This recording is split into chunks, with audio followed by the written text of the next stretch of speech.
Every single person watching this video right now is trapped inside a pyramid. Not the kind you see in Egypt or on the back of a dollar bill. This is a debt pyramid, a financial structure so complex, so deliberately obscured, that 99% of people have no idea they're even inside it. And here's what should terrify you. This pyramid wasn't built by accident.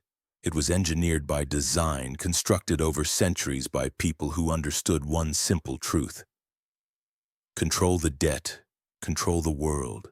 Right now, as you're watching this, you're participating in a system where every dollar in your wallet, every payment you make, every loan you take out feeds this pyramid. And the people at the top, they collect from every single transaction. They profit from your mortgage payments. They earn when you swipe your credit card. They benefit when your government borrows money to build roads. This isn't conspiracy theory. This is documented architecture. The blueprint exists, the mechanisms are public record, and once you see how it actually works, you'll understand why financial education isn't taught in schools, why debt is normalized, and why this system has survived every economic crisis, every war, every revolution for the last 300 years. Let me show you exactly what I mean. When you walk into a bank to get a mortgage, you think you're borrowing money that already exists. Money sitting in some vault earned through deposits from other customers. But that's not what happens. The bank doesn't lend you existing money. They create new money out of nothing the moment they approve your loan. Your signature on that mortgage document literally brings new dollars into existence. This is called fractional reserve banking, and it's completely legal.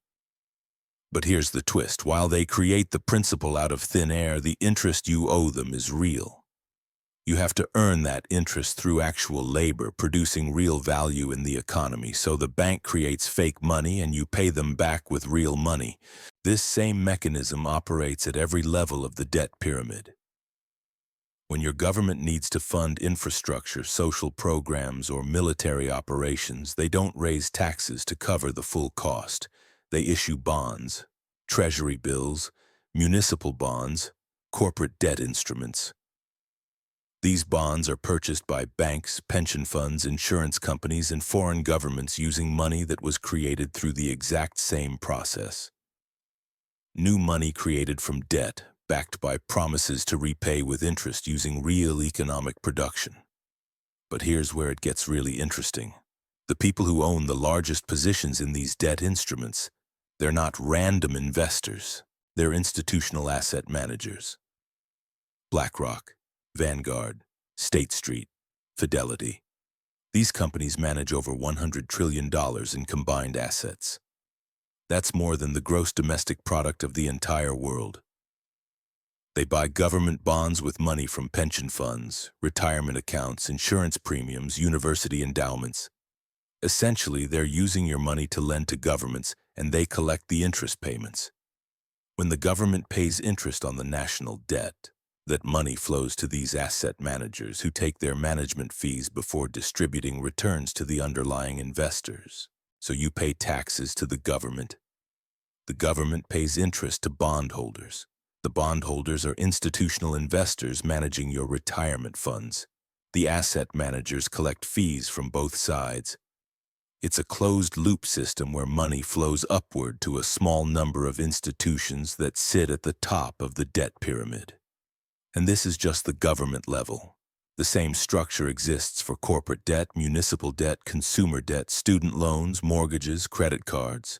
Every layer of borrowing feeds the same pyramid.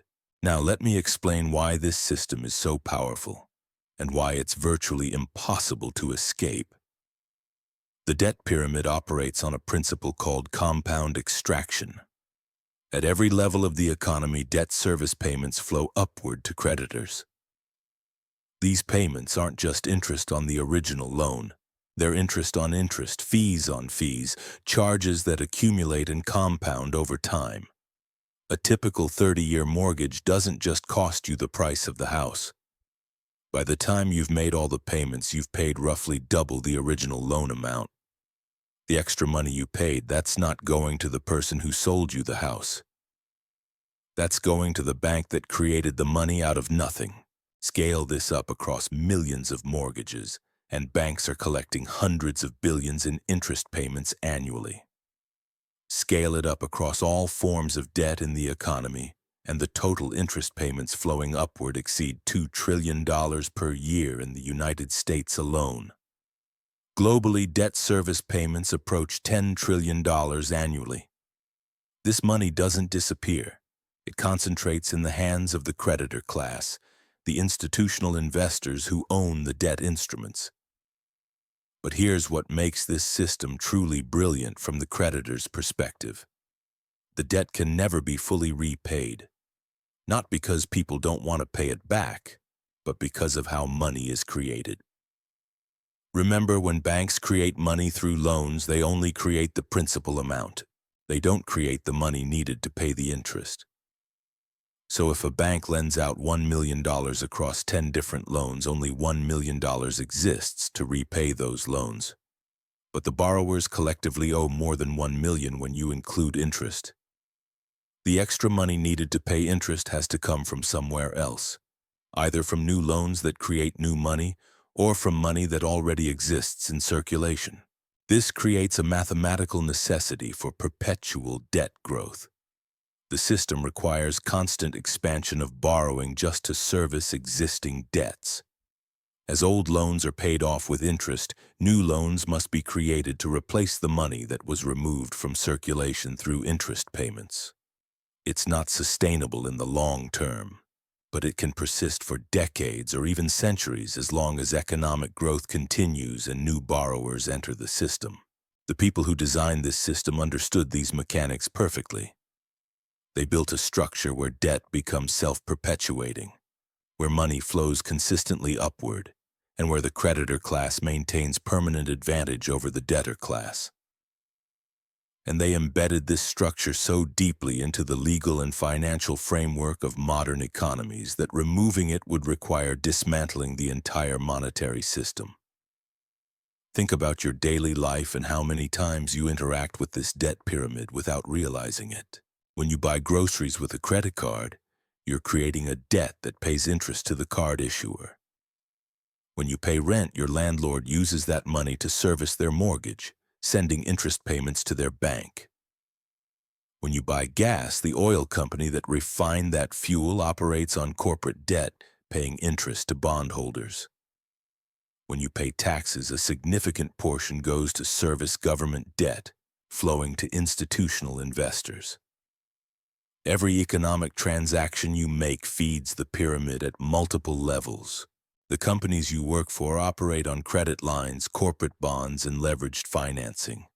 They pay interest on this debt, which comes out of their operating expenses, which affects their profitability, which determines how much they can pay employees, so even your wages are indirectly reduced by the debt service costs of your employer. The apartment buildings, shopping centers, office complexes, hospitals, schools, all of this infrastructure was built using debt financing. The interest costs on this debt get passed through to tenants, customers, patients, and taxpayers in the form of higher rents, higher prices, higher fees, and higher taxes. This is why the debt pyramid is so difficult to see. It's not one obvious transaction where you hand money directly to creditors. It's embedded in every price you pay, every service you use, every tax you owe. The extraction happens gradually, invisibly through mechanisms that most people never think about. But the cumulative effect is massive. Trillions of dollars annually flowing from productive workers and businesses to the institutional creditors who own the debt instruments. Workers productive flowing in millions of dollars annually.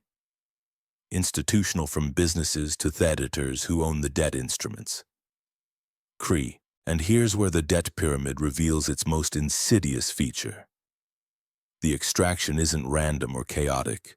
It follows precise channels, engineered pathways that concentrate wealth with mathematical precision.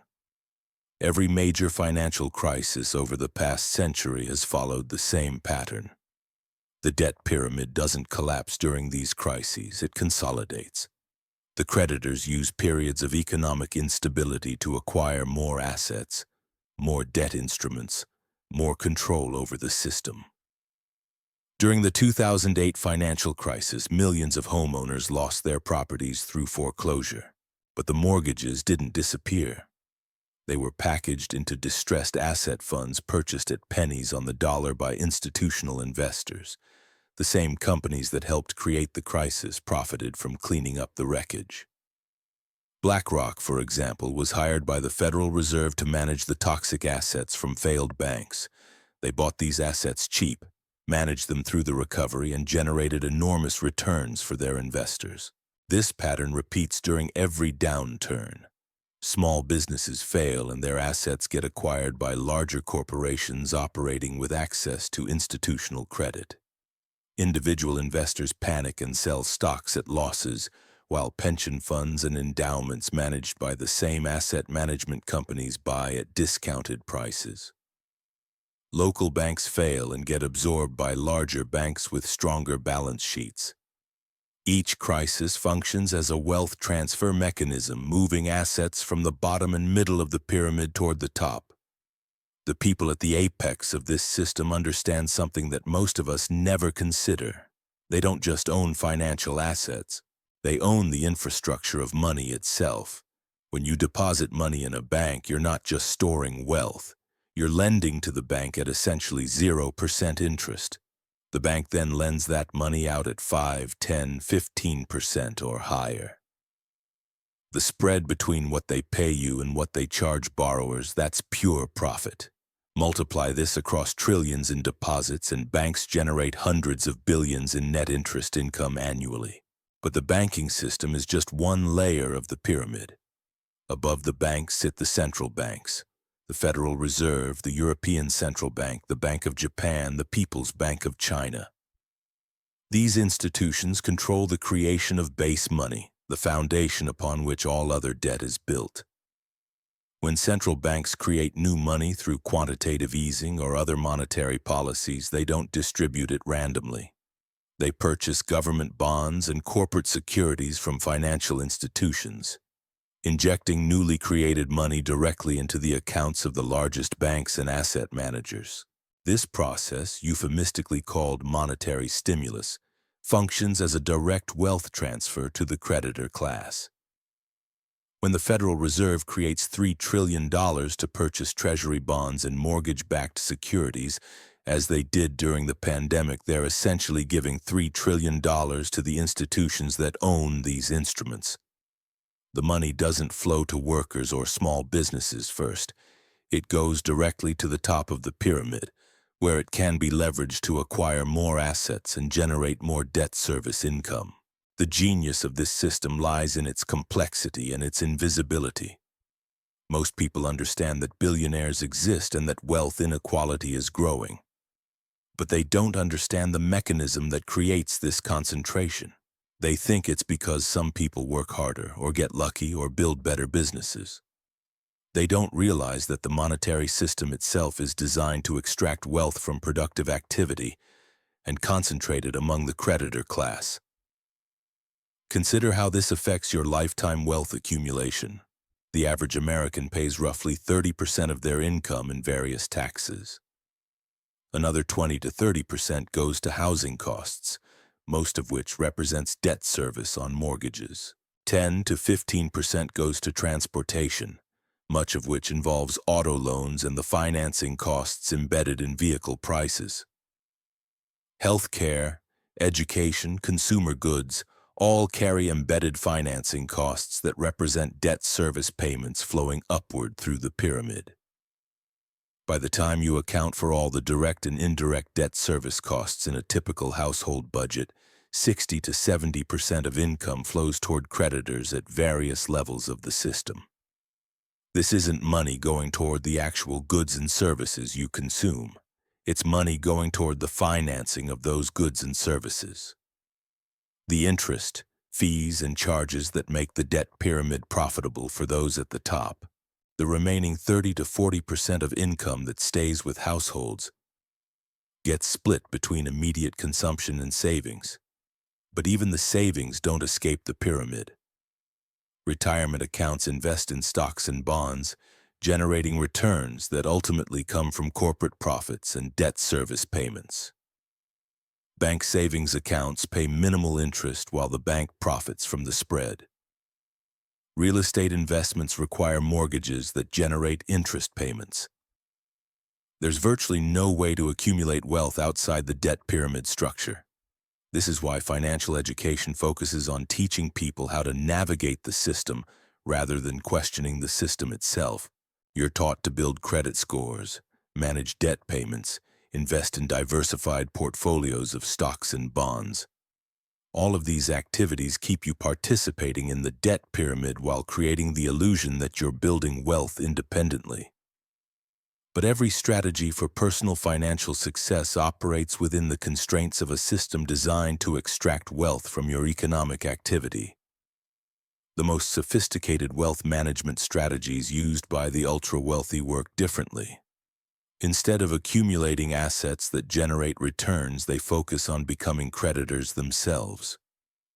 They borrow against their assets at low interest rates and invest the borrowed money in higher-yielding debt instruments. They use trusts and foundations to avoid taxes while maintaining control over capital.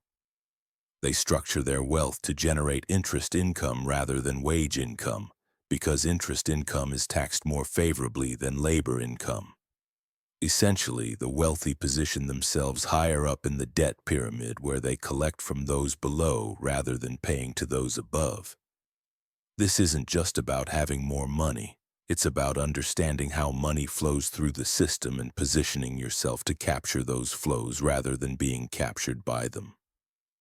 The debt pyramid maintains stability through a delicate balance of growth and extraction. As long as the economy continues expanding, as long as new borrowers enter the system, as long as existing debtors can service their obligations, the structure remains intact.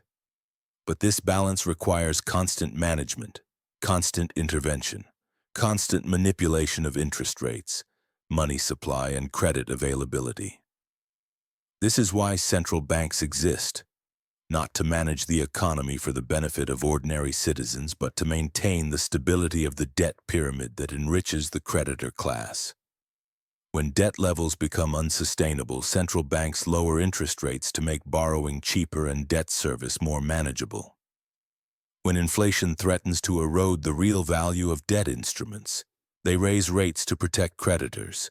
When financial institutions face insolvency, they provide bailouts and emergency lending facilities. Every major economic policy decision of the past century makes perfect sense when viewed through the lens of protecting and perpetuating the debt pyramid.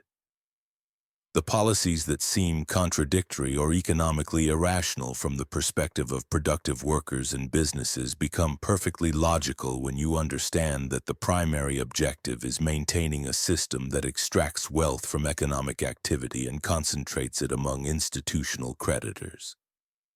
System that extracts wealth from economic when you understand that the primary activity and concentrates it among institutional objective is a maintaining creditors. The implications of understanding this system extend far beyond personal finance. Once you see the debt pyramid clearly, you begin to understand why certain political and economic policies persist, despite appearing to harm the majority of citizens. Why do governments continue borrowing when national debts reach levels that seem mathematically impossible to repay? Why do central banks prioritize fighting inflation over unemployment when inflation primarily affects creditors while unemployment devastates workers?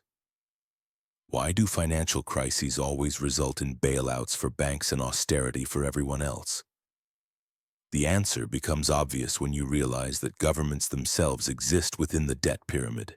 Politicians may hold office temporarily, but the institutional creditors who finance government operations maintain permanent influence.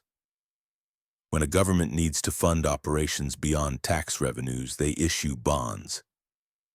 These bonds are purchased by the same asset management companies that control pension funds, insurance reserves, and sovereign wealth funds. The politicians may change, but the creditors remain constant. This creates a form of institutional capture that operates independently of electoral politics. A newly elected leader who campaigns on reducing inequality or challenging financial institutions discovers that governing requires access to credit markets. If bond investors lose confidence in a government's policies, they can drive up borrowing costs by demanding higher interest rates. This effectively gives creditors veto power over any policy that threatens their interests.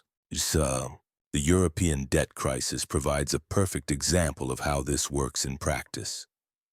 When countries like Greece, Spain, and Portugal faced financial difficulties, they couldn't simply print more money because they used the euro, controlled by the European Central Bank. They had to borrow from international creditors or accept bailout packages from the European Union and International Monetary Fund. But these bailouts came with conditions: austerity measures, privatization of public assets, labor market reforms, reduction of social spending. The policies that were imposed served the interests of creditors, not the citizens of those countries. Greek pensioners saw their retirement income cut by 50%. Spanish unemployment reached 25%.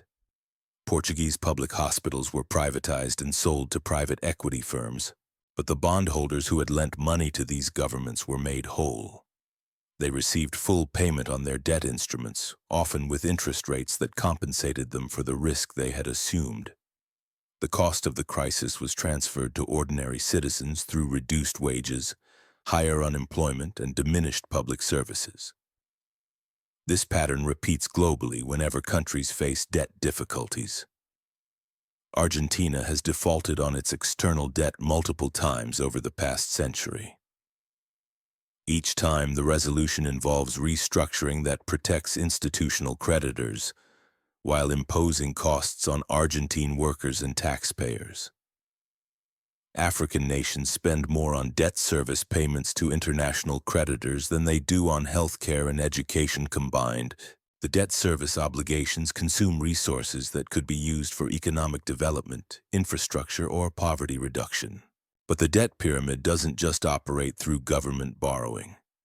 Corporate debt markets function according to the same principles, with the same institutional players collecting interest payments from productive businesses. When a manufacturing company needs capital to build a new factory, they issue corporate bonds or take bank loans.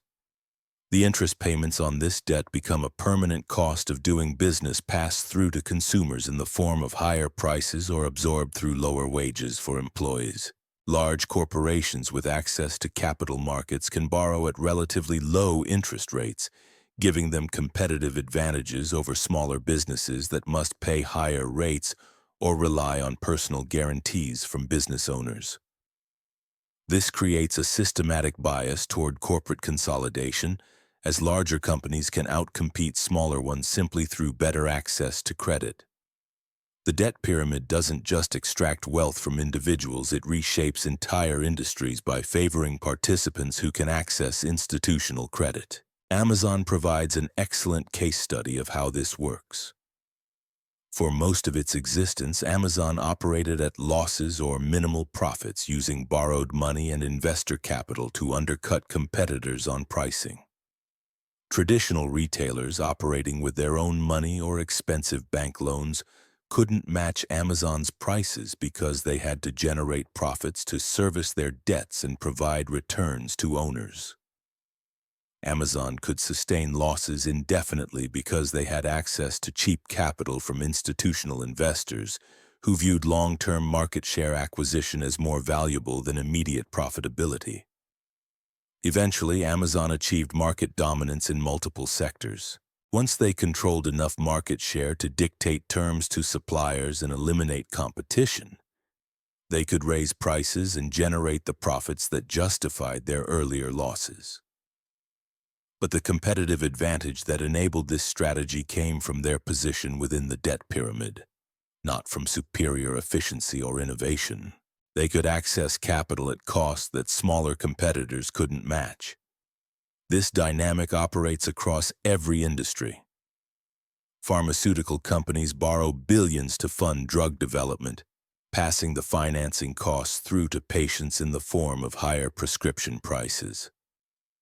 Real estate developers use leveraged financing to build apartment complexes and shopping centers, embedding debt service costs into rental rates and commercial lease prices.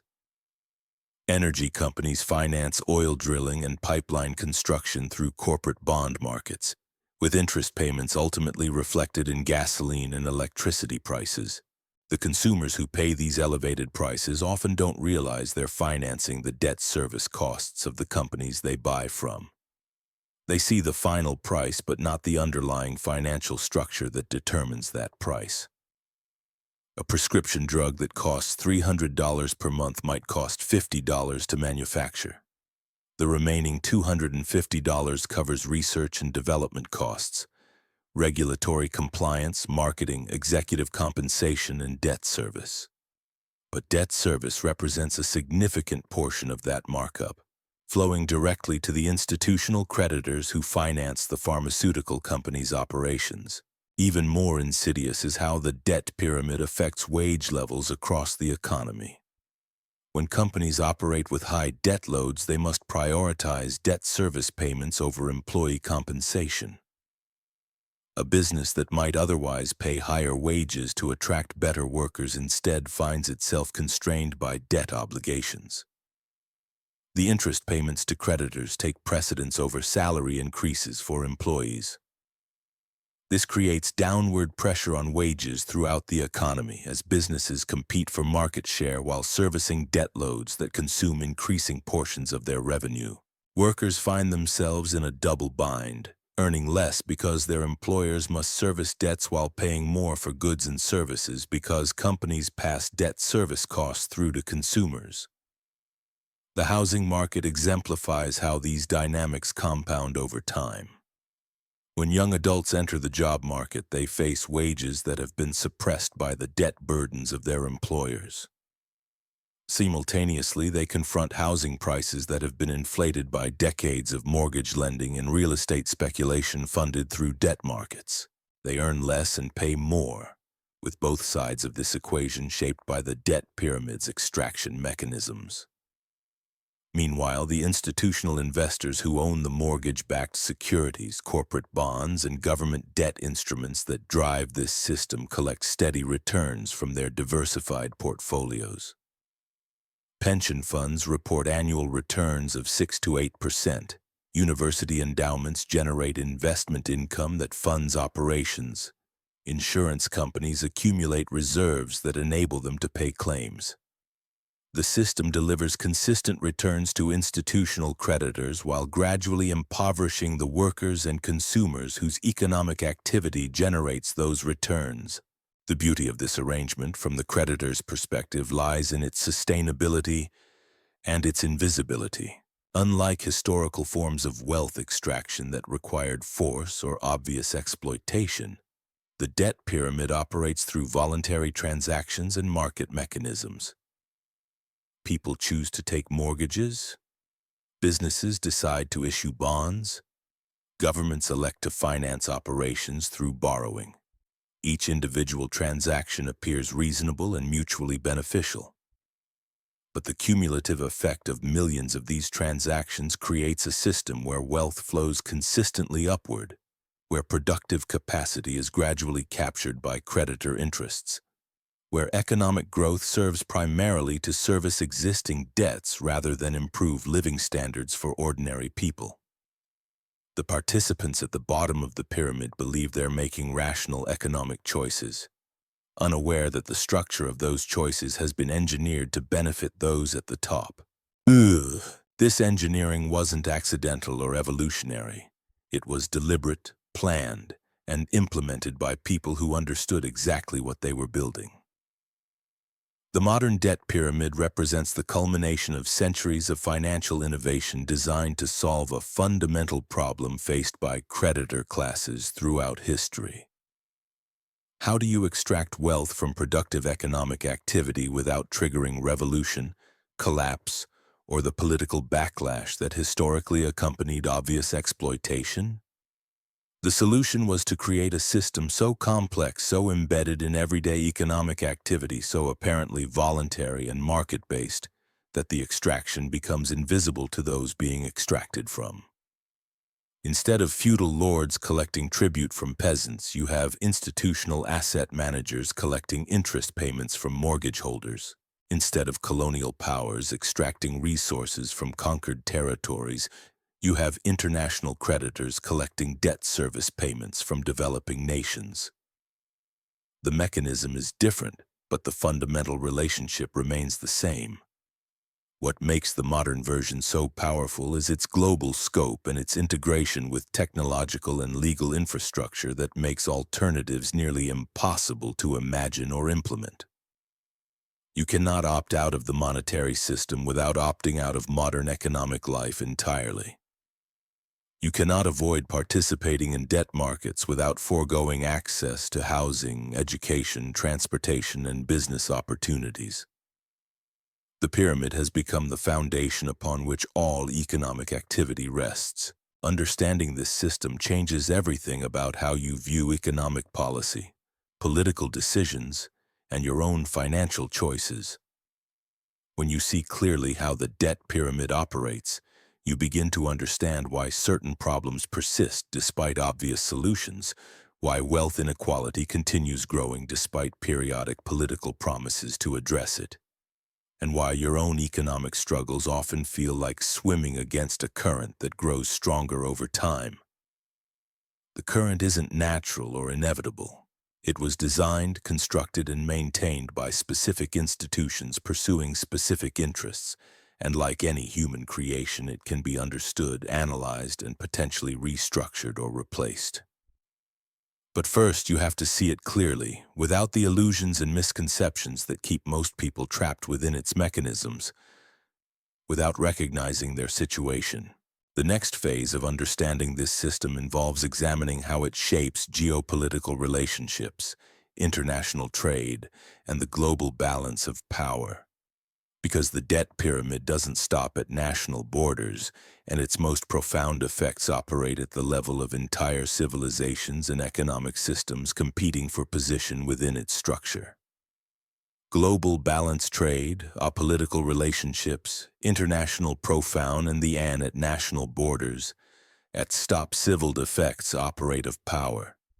Because the debt pyramid doesn't economic its most systems competing the level of entireizations and for position structure within its. Now you know why you were never meant to understand this. The debt pyramid functions precisely because it remains invisible to those trapped within it. Every mortgage payment, every credit card swipe, every tax dollar flows upward through channels engineered over centuries to concentrate wealth among institutional creditors. This isn't broken capitalism that needs reform. This is capitalism working exactly as designed. The system doesn't need your understanding to function. It needs your participation. And now that you can see the pyramid clearly, you face a choice. Continue feeding the machine that extracts your wealth, or find ways to position yourself differently within its structure. The pyramid isn't going anywhere. The only question is which level you choose to occupy.